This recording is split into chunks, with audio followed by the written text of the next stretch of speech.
Good morning. My name is Martin Estrada. I'm the United States Attorney based in Los Angeles. We're here today with our law enforcement partners to announce federal criminal charges related to the death of the actor Matthew Perry. Following Mr. Perry's death in October of last year, law enforcement, my office, and our partners represented on this stage began an in-depth, wide-ranging investigation. That investigation has revealed a broad, underground criminal network responsible for distributing large quantities of ketamine to Mr. Perry and others. This network included a live-in assistant, various go-betweens, 2 medical doctors, and a major source of drug supply known as, quote, the ketamine queen. We charged 5 defendants in this matter. These defendants took advantage of Mr. Perry's addiction issues to enrich themselves. They knew what they were doing was wrong. They knew what they were doing was risking great danger to Mr. Perry, but they did it anyways. In the end, these defendants were more interested in profiting off Mr. Perry than caring for his well-being. I'm going to talk about the indictment, the allegations, and the charges in more detail. On October 28, 2023, Mr. Perry was found deceased in his home. An autopsy was conducted following his death. That autopsy showed that he had died due to the acute effects of ketamine. Ketamine is a controlled substance. It has some legitimate uses, but it is also used illegally. It is used by people seeking to disassociate from reality. It can cause serious health effects, serious health problems, including loss of consciousness, including spikes in blood pressure, and including respiratory issues that can deprive the brain of oxygen. For that reason, it is a drug that must be administered by medical professionals, and the patient must be monitored closely. That did not occur here. This investigation focused on who supplied the ketamine to Mr. Perry. As many of you know, Mr. Perry struggled with addiction in the past. And on many occasions, he sought help for his addiction issues. The investigation revealed that in the fall of 2023, Mr. Perry fell back into addiction, and these defendants took advantage to profit for themselves. The 2 lead defendants in this case are defendants Salvador Plasencia and defendant Jasvin Sanya. First, I'll talk about defendant Plasencia. Defendant Plasencia was a medical doctor. He worked with another medical doctor, defendant Mark Chavez, to obtain ketamine. He then worked with Mr. Perry's live-in assistant, defendant Kenneth Iwamasa, to distribute that ketamine to Mr. Perry. Over 2 months, from September to October 2023, they distributed approximately 20 vials of ketamine to Mr. Perry in exchange for $55,000 in cash. Defendant Plasencia saw this as an opportunity to profit off of Mr. Perry. He wrote in a text message in September 2023, quote, "I wonder how much this moron will pay." He also stated in text messages that he wanted to be Mr. Perry's sole source of supply. He wrote in a text message that he wanted to be Mr. Perry's, quote, go-to for drugs. As a doctor, defendant Plasencia knew full well the danger of what he was doing. In fact, on one occasion, he injected Mr. Perry with ketamine, and he saw Mr. Perry freeze up and his blood pressure spike. Despite that, he left additional vials of ketamine for defendant Iwamasa to administer to Mr. Perry. Of course, defendant Iwamasa had no medical training to speak of. Defendant Plasencia knew what he was doing was harming Mr. Perry. He had spoken to another patient in mid-October 2023, and he told that patient that Mr. Perry was spiraling out of control with his addiction. Nonetheless, defendant Plasencia continued to offer ketamine to Mr. Perry. Likewise, defendant Sonia knew what she was doing was harming defendants and also Mr. Perry. She took advantage of Mr. Perry by selling large amounts of ketamine to Mr. Perry over a 2-week period in October of 2023. She sold approximately 50 vials of ketamine for approximately $11,000 in cash. She worked with a broker, defendant Eric Fleming, and also the live-in assistant, defendant Iwamasa, to distribute this ketamine. Sonia and the broker, defendant Fleming, saw this as an opportunity to profit off of Mr. Perry. In a text message, the broker wrote, quote, "I wouldn't do it if there wasn't a chance of me making some money for doing this." Defendant Sonia sold the batch of ketamine that resulted in Mr. Perry's death on October 28th. Officers later searched defendant Sonia's home. During that search, they found what amounted to a drug-selling emporium. They found 80 vials of ketamine, thousands of pills containing methamphetamine, cocaine, bottles of Xanax and other illegally obtained prescription drugs, and drug-selling paraphernalia including scales and ledgers. As I mentioned, the defendants in this case knew what they were doing was wrong. When they referred to the ketamine, they used coded language. They referred to it using terms such as, quote, Dr. Pepper, or quote, bots, or quote, cans. Also, defendants Placencia and Chavez, as medical doctors, knew full well this was not the proper way to administer ketamine, and they even talked about that in their exchanges. And defendant Sonia also knew that she was doing something that caused great risk to Mr. Perry. In fact, during this investigation, we learned that several years before, in 2019, defendant Sonia had sold ketamine to another customer. That person died the same day. And a family member of that person sent a message to defendant Sonia telling her the cause of death was ketamine. Nonetheless, defendant Sonia continued selling drugs, including the ketamine that ultimately killed Mr. Perry. That other victim was a person named Cody McLaurin. He died in 2019. As a result of this investigation, we have filed a drug distribution charge related to the death of Mr. McLaurin. After Mr. Perry died, these defendants tried to cover up what they had done.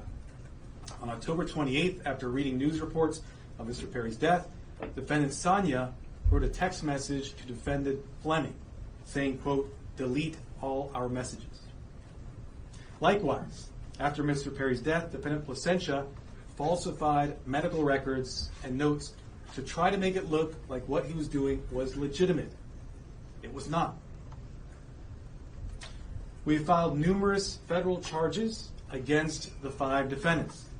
These charges include conspiracy to distribute ketamine, distribution of ketamine resulting in death, maintaining drug-involved premises for that drug-selling emporium the defendant Sonia had, altering and falsifying records related to a federal investigation for those false medical notes and records that defendant Placencia made, and multiple other drug trafficking counts. Of course, the defendants are presumed innocent until proven guilty. The penalties these defendants face are very significant. With regard to defendant Placencia, the statutory maximum sentence he faces is 120 years in federal prison. With regard to defendant Sonia, the statutory maximum she faces is life imprisonment. By filing these extensive and serious charges, we are sending a clear message. If you are in the business of selling dangerous drugs, we will hold you accountable for the deaths that you cause. This is nothing new for us. Since 2022, my office has filed over 60 cases against drug dealers who've caused the death of another person. These cases are known as death resulting cases. They are labor-intensive cases, and we work with our law enforcement partners, including ones represented here today, to bring those cases. Our office is a national leader in bringing those cases. They're very important because every victim's life counts. If you are in the drug selling business and you're selling dangerous drugs, you are playing roulette with other people's lives, just like the 5 defendants here did to Mr. Perry. Defendants nowadays are on full notice that the products they sell could result in the death of another person. Therefore, if you're in the drug business, and despite these risks you continue in the drug business, you are pushed by greed to gamble with other people's lives, be advised, we will hold you accountable. I want to thank our partners in this case, the Los Angeles Police Department, the Drug Enforcement Administration, and the U.S. Postal Inspection Service. These investigators did a phenomenal job digging into the case, looking at every angle to develop a case, a strong case, against not only those who killed Mr. Perry, but also Mr. McGlory. I want to note that these cases are important and will continue to collaborate with our law enforcement partners to bring them, to ensure that justice is brought to every victim. And finally, let me thank the prosecutors responsible for the investigation and the prosecution of this case. Those are Assistant United States Attorneys Ian Yanello and Xiaohan Tsai. And now I'd like to introduce Chief of Los Angeles Police Department, Dominic Choi. All right. Good morning, and thank you, Martine. You know, while it's tragedy that brings us all here together, I'm happy to stand here knowing that these dangerous individuals are no longer on the streets and they won't be able to harm anyone else. The Los Angeles Police Department and our partners here today, we're committed to investigating all cases like this, and it's regardless of someone's background or socioeconomic status. And just with all of our cases, this investigation was done impartially. We let the facts drive this investigation, and those facts led us to a group of individuals who were responsible for supplying and distributing to Mr. Perry narcotics that led to his unfortunate and untimely death. The group standing here today, it's a prime example how our partnerships and our collaboration can yield meaningful results. I want to thank LAPD, our Robbery Homicide Division, who is standing in the back there, the U.S. Attorney Martin Estrada and his team, the DEA and her team, as well as the U.S. Postal Inspection Service and their team for their hard work, diligence, and real patience. Now, I know people think this took a long time, but there was a lot of work, a lot of investigative strategies that went into this to make sure that there is a solid case and that we can pursue this in the courts. Our relationship with our federal partners, it helps us ensure that these criminals will have meaningful sentences and be an example for anyone that is willing to risk or jeopardize distributing and supplying unlawful or narcotics to anyone. And I just really want people to know that that is the message. You cannot get away with this regardless of your background or socioeconomic status. Breaking the law is breaking the law, and you are dangerous and you are jeopardizing lives. So thank you all of my partners for being involved in this and bringing us to where we are at today. And at this time, I'd like to introduce DEA Administrator Ann Milgram.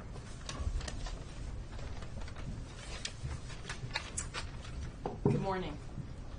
Today we announce charges brought against 5 individuals who together are responsible for the death of Matthew Perry. Each of the defendants played a key role in his death. They falsely prescribed, sold, or injected the ketamine that caused Matthew Perry's tragic death. In the United States, most forms of ketamine are only approved by the Food and Drug Administration for anesthesia. A nasal spray version is approved for treatment of depression, but only in a certified medical setting. Here, Matthew Perry sought treatment for depression and anxiety and went to a local clinic where he became addicted to intravenous ketamine. When clinic doctors refused to increase his dosage, he turned to unscrupulous doctors who saw Perry as a way to make quick money. Dr. Plasencia and Dr. Chavez violated the oath they took to care for their patients. Instead of do no harm, they did harm so that they could make more money. Without performing any medical evaluation or monitoring, they supplied Matthew Perry with large amounts of ketamine in exchange for large sums of money, charging Perry $2,000 for a vial that cost Dr. Chavez approximately $12. As Matthew Perry's ketamine addiction grew, he wanted more, and he wanted it faster and cheaper. That is how he ended up buying from street dealers who sold the ketamine that ultimately led to his death. In doing so, he followed the arc that we have tragically seen with many others, whose substance use disorder begins in a doctor's office and ends in the street. Perry turned to a street dealer, Eric Fleming, who sourced his ketamine from a drug trafficker known as the Ketamine Queen, Jasveen Sangha. The ketamine supplied by Sangha would ultimately be the dose that took Matthew Perry's life. Sangha knew that the ketamine she supplied could be deadly, since in 2019 she had sold ketamine to Cody McLaury, who died at the age of 33. But despite this knowledge, she continued to sell ketamine and methamphetamine throughout Los Angeles. Matthew Perry's journey began with unscrupulous doctors who abused their position of trust because they saw him as a payday, and it ended with street dealers who sold him ketamine in unmarked vials. The desperation that led Perry to these individuals was not met with help, as it should have been from the doctors, but instead it was met with exploitation. Exploitation by those who should have guided him toward help. This betrayal of trust is at the heart of this tragedy. Since 2023, DEA has investigated nearly 500 drug poisoning and overdose cases just like Matthew Perry's. We run a national initiative known as OD Justice, where we work with our state and local law enforcement partners to conduct investigations after someone has passed away. And it is important to note that the national model we today have in every 50 state across the United States is based on the work that started here in Los Angeles. We began this work with our partners in the Los Angeles Police Department and with other local police departments and sheriff's offices in California, in the Los Angeles area, and with the U.S. Attorney's Office. And today it stands as our national model for this critical work. Together, as part of OD Justice, we work to bring justice for the lives that have been lost and to stop others from dying. Regardless of the size or scope of a drug distribution network, the DEA will work nonstop to uncover and disrupt this illegal activity, and in this case, the deadly activity. I want to close by noting that Matthew Perry's death is not just a tragic overdose. After his 2020 book openly discussed his struggles with substance use disorder, Matthew Perry told podcast host Tom Power that he would prefer to be remembered for helping people rather than for his work on Friends as Chandler Bing. And so perhaps what has happened and the tragic details that we are discussing today can help others and save lives. I want to thank the Los Angeles Police Department, the United States Postal Inspection Service, and the United States Attorney's Office in the Central District of California for their tremendous partnership and their outstanding dedication to this case. I also have the privilege of serving every single day with the men and women of the DEA, and today I want to particularly recognize the outstanding work of our Los Angeles Field Division, as well as our diversion investigators who tirelessly worked on this case to bring justice to the victims and the families. Thank you. It's now my privilege to introduce Postal Inspector Shields.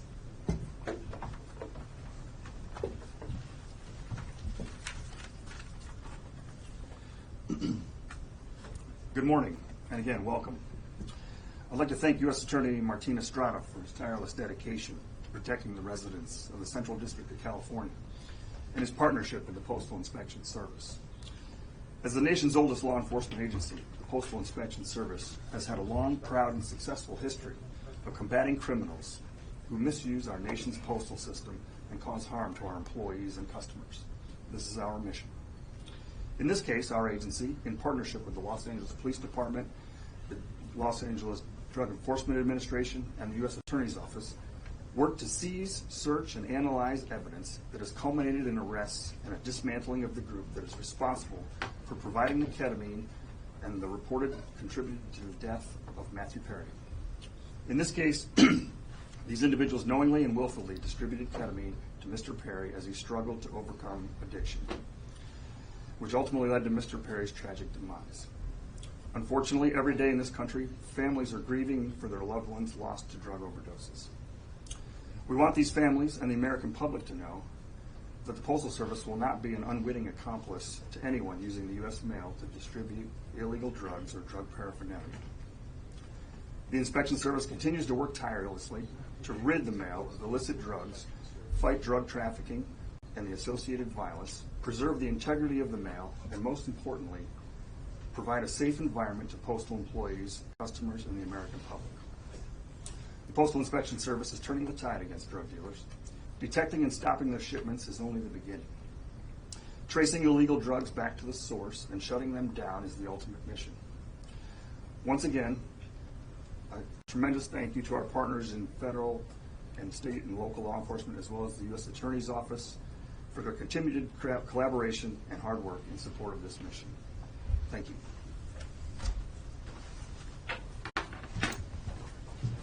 I'll now do brief remarks in Spanish, and then we'll do questions and answers. Where are the Spanish language reporters? Hold up your hands. Okay, great. Hoy anunciamos cargos criminales federales en conexión con la muerte del actor Matthew Perry. Nuestra investigación ha revelado una gran red criminal responsable por el tráfico de ketamina en grandes cantidades. Esta red incluía a un asistente personal para el señor Perry, 2 médicos y una narcotraficante conocida como la reina de la ketamina. Hemos archivado cargos federales contra 5 acusados. Estos acusados vendieron ketamina al actor Matthew Perry y vendieron ketamina en grandes cantidades, 70 viales de ketamina. Estos acusados sabían que lo que hacían era muy peligroso. Hablaban en palabras codificadas. Estos acusados sabían que lo que estaban haciendo causaba un riesgo al señor Perry. Por supuesto, 2 de ellos eran doctores, médicos. Pero, sin embargo, estos acusados siguieron vendiendo ketamina al señor Perry. A estos acusados les importaba más el efectivo que la vida humana. Desde 2022, mi oficina ha archivado más que 60 casos contra narcotraficantes responsables por la muerte de otra persona.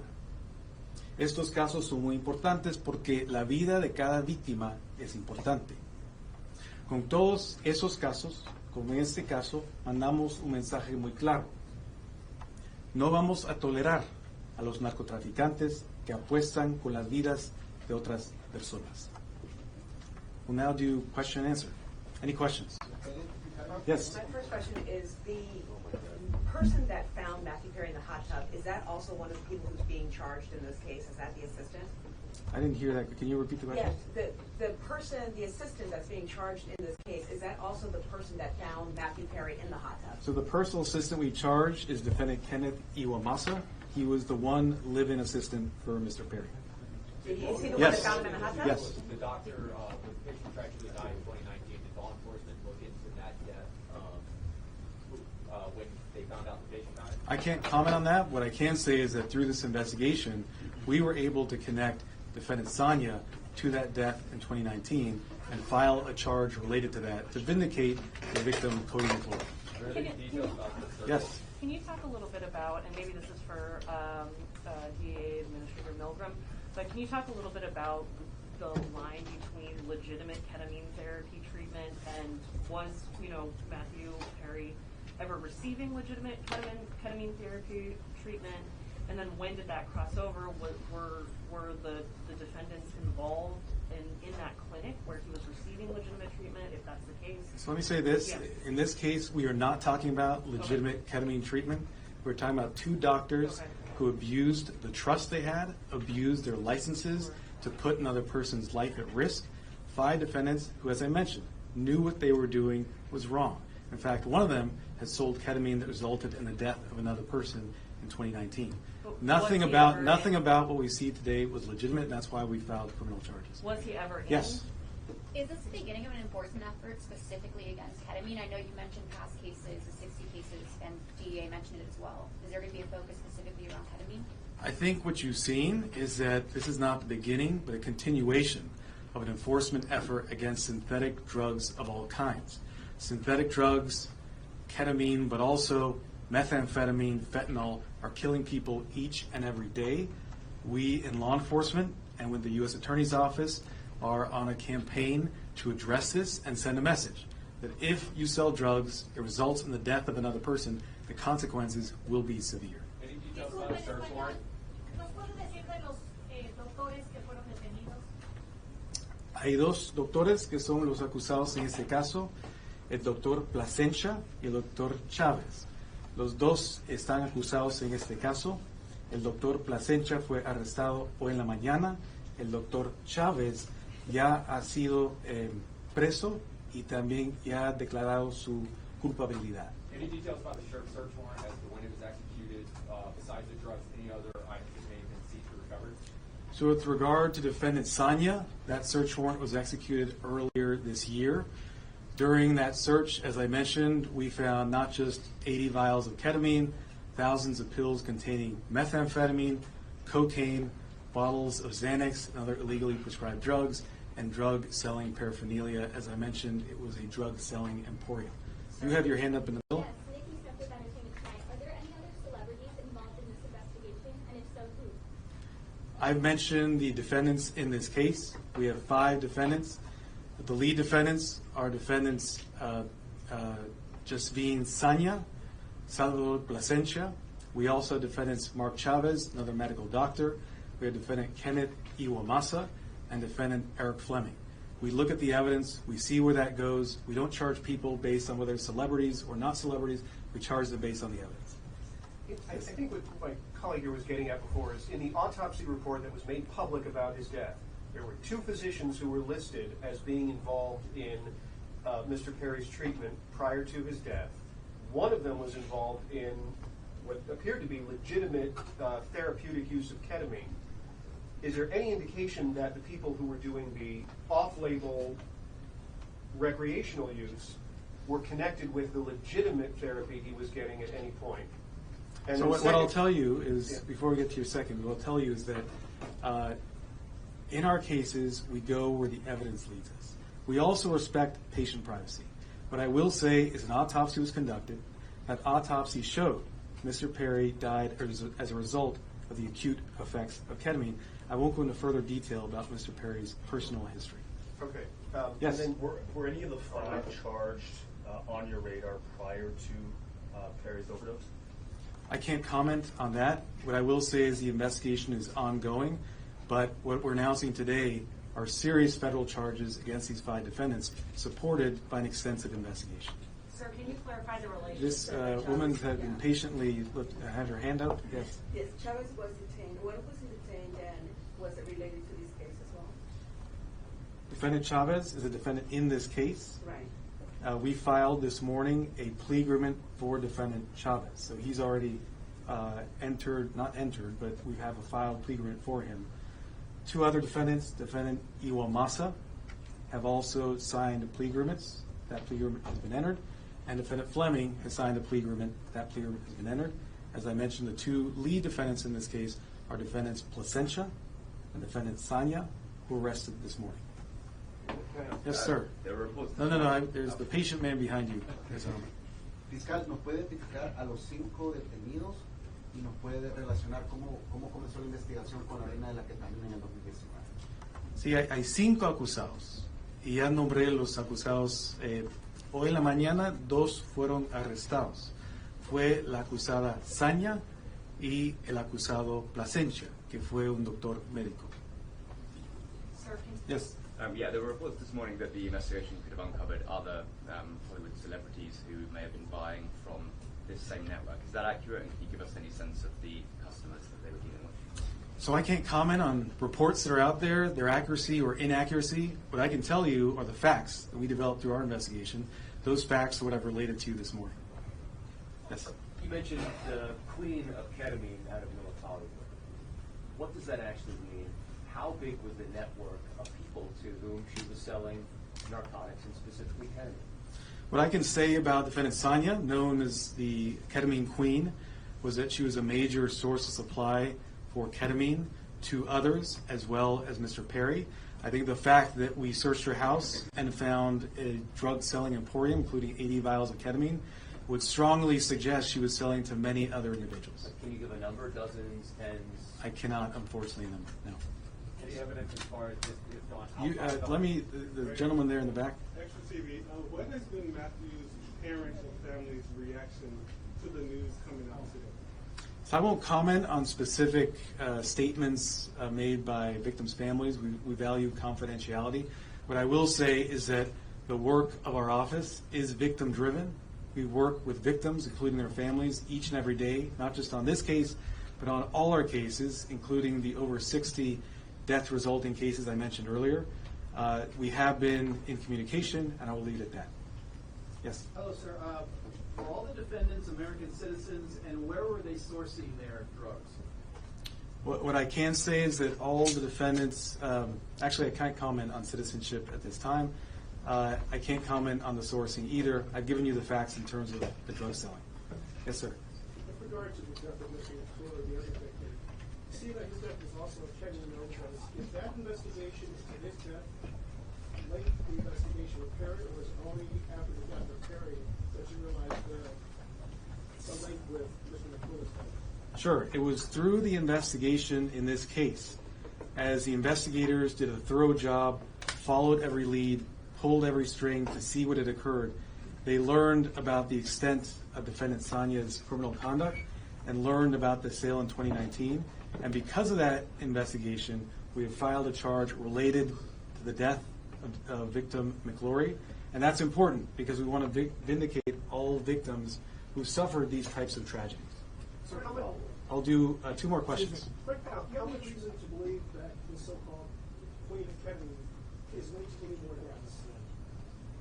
Any more investigations, is any more possible that she could be linked to? I think, as I've mentioned, we've linked her to sales of ketamine, which has resulted in at least 2 deaths. We searched her home. We found a drug-selling emporium. I can't comment. I can't speculate on things such as what you're suggesting. I will say, in this case, she is facing very significant federal charges, including a charge that carries a 10-year mandatory minimum sentence. Yes, sir. Were these 5 continuing to sell ketamine or other drugs after Perry's death? I can't comment on that in terms of where they were selling. No, in terms of afterwards. Were they What I can say is that we searched the home of one of the defendants following Mr. Perry's death. She had 80 vials of ketamine, thousands of pills of methamphetamine, cocaine, bottles of Xanax. Thank you very much. Appreciate it. Could you just clarify the relation, really? Did the doctors work with the street dealers specifically, or was that a separate sale of ketamine, or were they connected? So it's the last question, because you've been so patient. We charge a conspiracy here.